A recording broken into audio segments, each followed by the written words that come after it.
Hello my esteemed viewers, you are welcome to this channel, and in this lesson we're going to give attention to alternative to practical physics.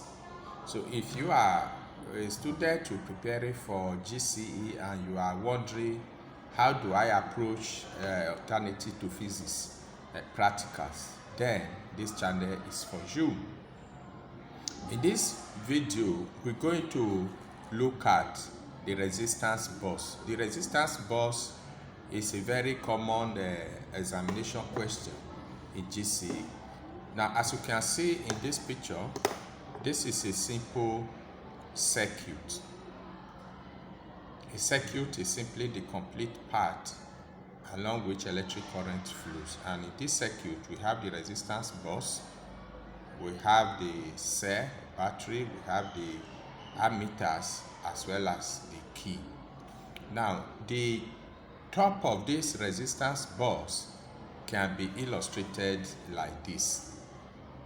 This is how the top of the resistance bus looks like. The resistance bus is used to deliver a standard resistance to the flow of current. You will see circles here. Some are shaded and some are unshaded. Now, these ones that are unshaded, they are the holes through which electric current flows. These other shaded circles are closed, so electric current does not enter these resistors. So in an exam, it's these unshaded circles that you sum up to know the value of the resistance for that circuit. Now, each time a standard resistor is set and the ammeter readings are taken, then you open the key and reset it. So in the exam, you will be told that this experiment is repeated over 4 to 5 times. And in that case, you're going to have this top of resistance bus drawn up to the number of times, and we are going to see that in this video. Of course, the ammeters will not be given to you in the hall. Rather, what you will see is the screen or the face of the ammeter with the pointers indicating the values of the current that should have been read. So what you do is that you read the values of these pointers in the ammeter. So in this lesson, we are going to see how to do all of that.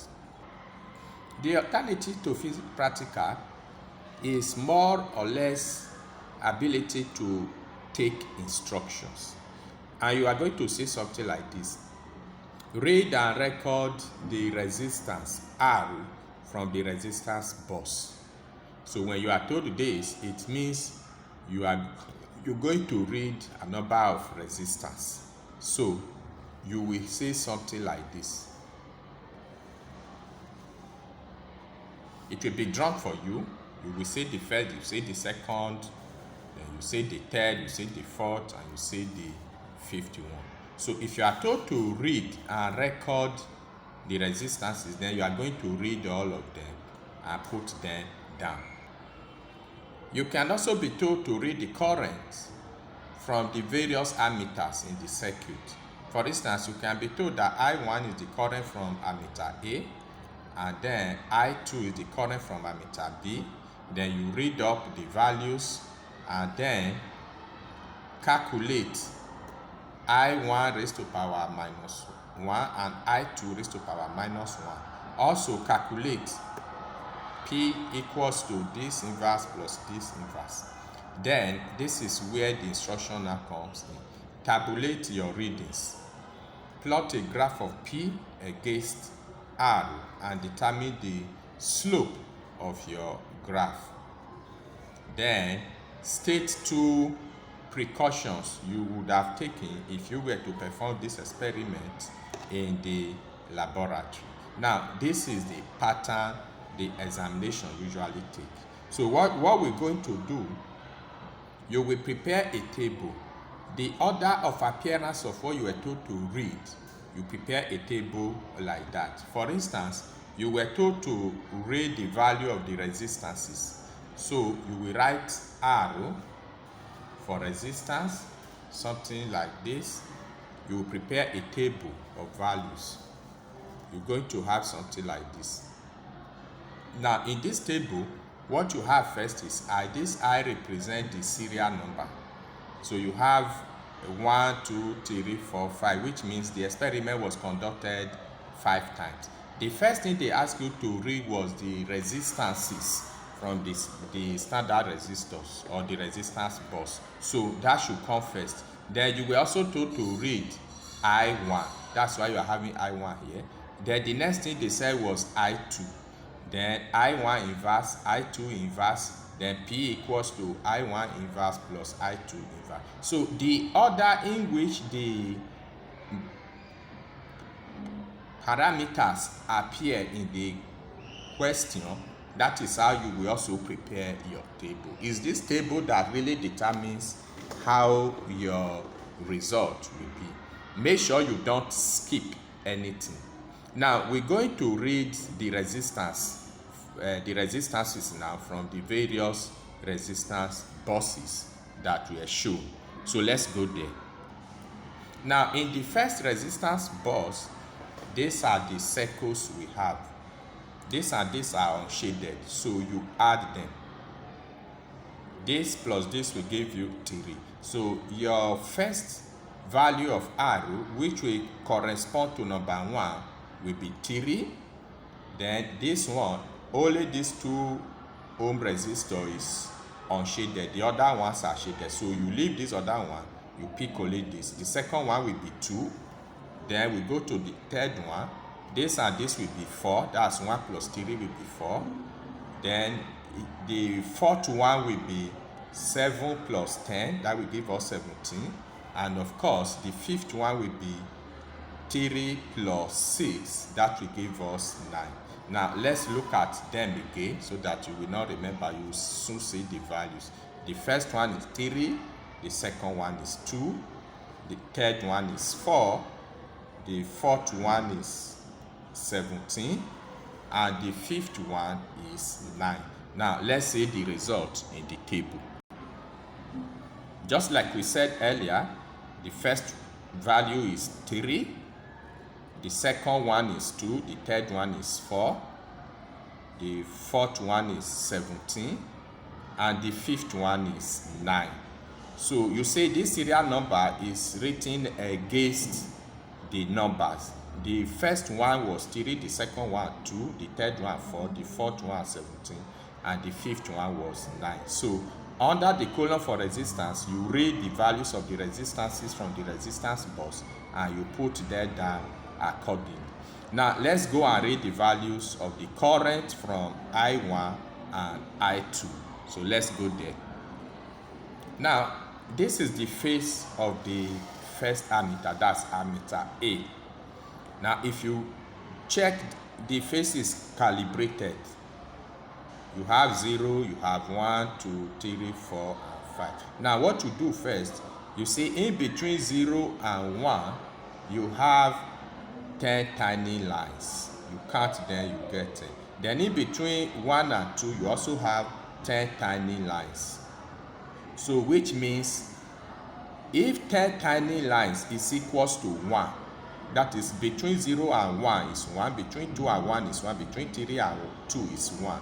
So it therefore means that each tiny line will represent 1 or 0.1. So if here is 1, here will be 1.1, 1.2, 1.3, 1.4, 1.5, 1.6, 1.7, 1.8, 1.9, 2. So each line, each of these tiny lines represents 0.1. It is after you know the value of each of these tiny lines before you can go ahead and read.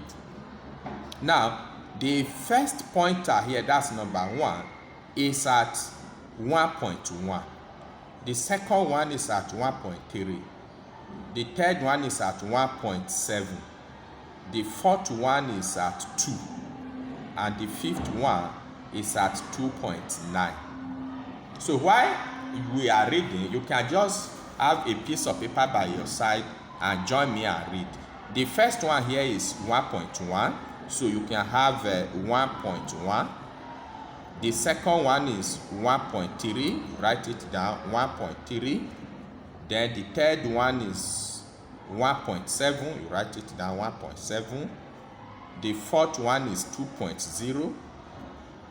Then the fifth one is 2.9, so you put it down, 2.9. So under the heading of I1,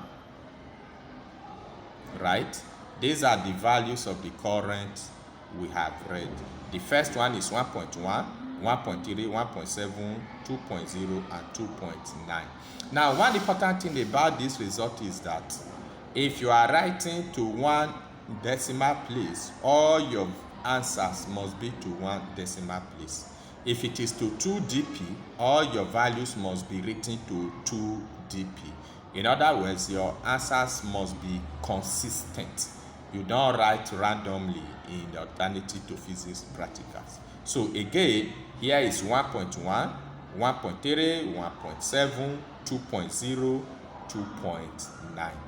Fine. In case you are not very clear, you need this PDF to look at after the video. Then send me your comment in the comment section and request for it. I will gladly send it to you. It's as simple as what we are saying now. Now, having read this current from ammeter A that is called I1, let's go to I2 also and read.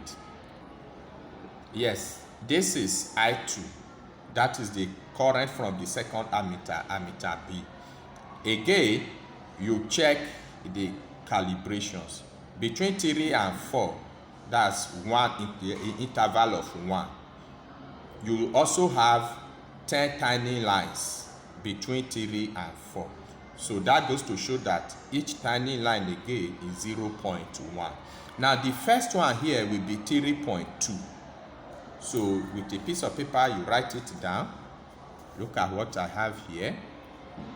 This is I2. The first one is 3.2, and it's against the first one. That will be 3.2. The second one is 3.5. You write it down, 3.5. The third one here is 3.9. You write it down. Then the fourth one is 4.1. You write it down. And the fifth one is 4.5. Are you seeing it here? 4.5. So you put it down, 4.5. So you say that it's actually not hard. What you need to know is just learn how to read and measure. Once you can read, once you can measure, then you will not have any problem with this alternative to physics practicals. Then let me now put this result in my table and then show where we are.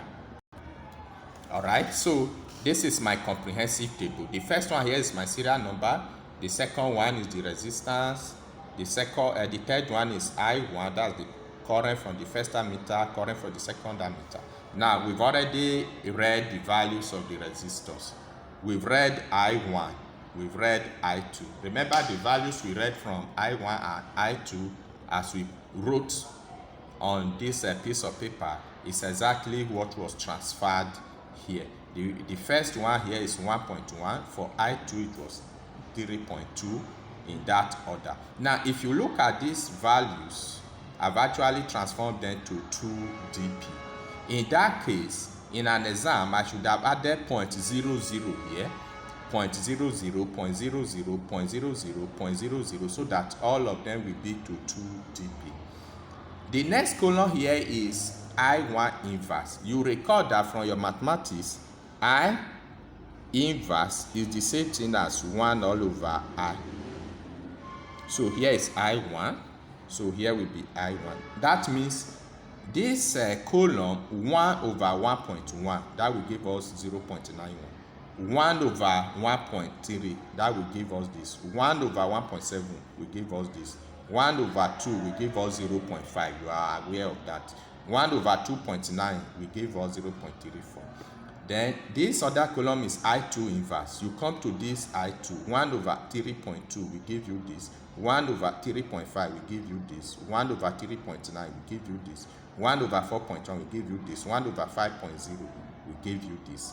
Then remember you were told to calculate P equals to I1 inverse plus I2 inverse. So you simply add this column plus this column will give you this plus this will give you this plus this will give you this plus this will give you this plus this will give you this. It's just as simple as that. So this is how the comprehensive table will look like after reading and obeying all the instructions that were given in the question. Now the next stage now is to plot a graph of arrow and P. So let's go and see what the question says we should do. All right, we were told to plot a graph of P against arrow. That simply means P will be on the vertical axis, while arrow will be on the horizontal. Please, you have to take note. If you are told to plot a graph of something against another, the key word here is against. What was mentioned first goes to the y-axis, while the second one goes to the x-axis. So we use these values now, the values of P and R, to draw our graph. Those are the values that will be used to draw our graph. So let's go to the graph and see. All right, so for the graph, we are having P on the vertical axis and then arrow on the horizontal axis. We were told to plot a graph of P and then arrow on the graph. So looking at the table of values you have, you will discover that on your P axis you have values as small as 1.22, 1.26, 0.85, this and 0.56. While on your arrow, you have 3, you have 2, you have 4, you have 17, and you have 9. So these values will determine the scale of your graph. For your graph, you can choose a scale of 2 cm to 0.2 units on the P axis, that's on the vertical axis. A scale of 2 cm to 0.2 units because you are having low values here. Then while on the arrow axis, you can choose a scale of 2 cm to 2 units because you have a value as high as 17. So when you plot these values of P against arrow, then you are going to have your graph to be a straight line graph, something like this.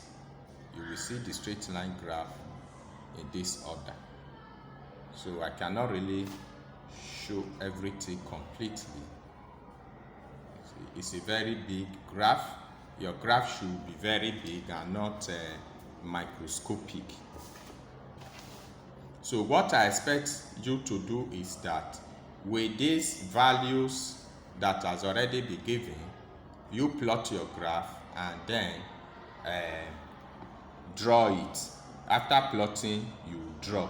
Now the points with which I plotted my graph, you can see them here. This was the first point, this was the second point, this was the third point. Then the fourth and the fifth point, they were pretty far away. This was the fourth point, and the fifth point is outside the ring. So when you are drawing your graph, you use 2 points like this and this second one. You can join these 2 points and then extend the line.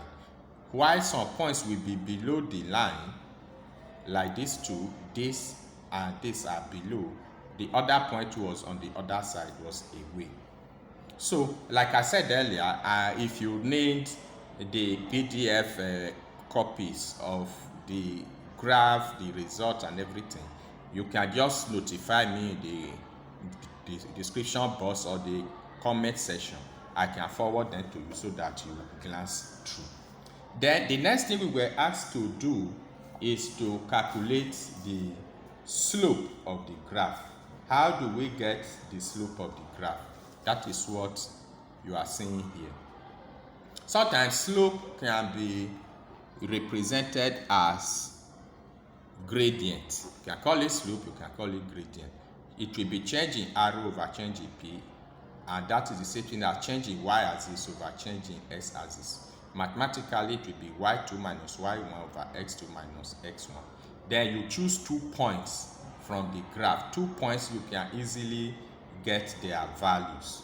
So what I did, I used the complete triangle. If you look at my graph, it extends to the vertical axis as well as the horizontal axis. I want to try and show the other extreme of the graph. So you can see it touches both the x and the y axis. Are you there?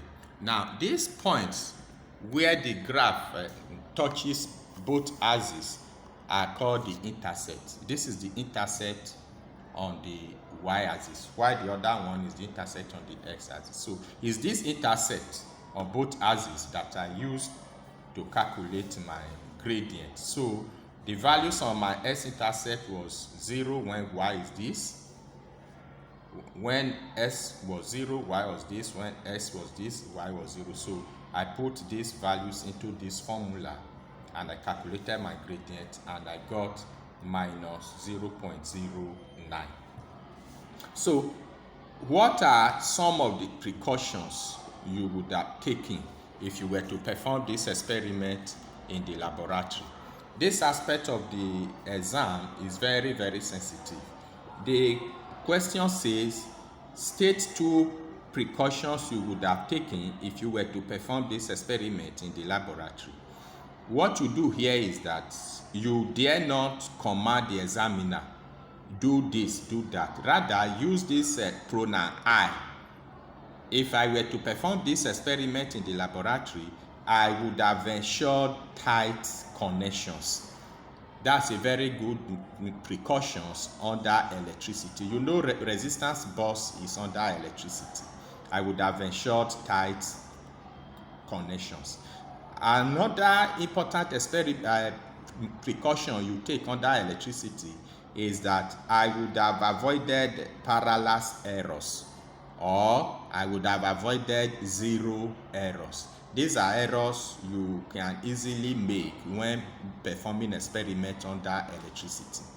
Did you see the pronouns that I used in my 2 precautions? I.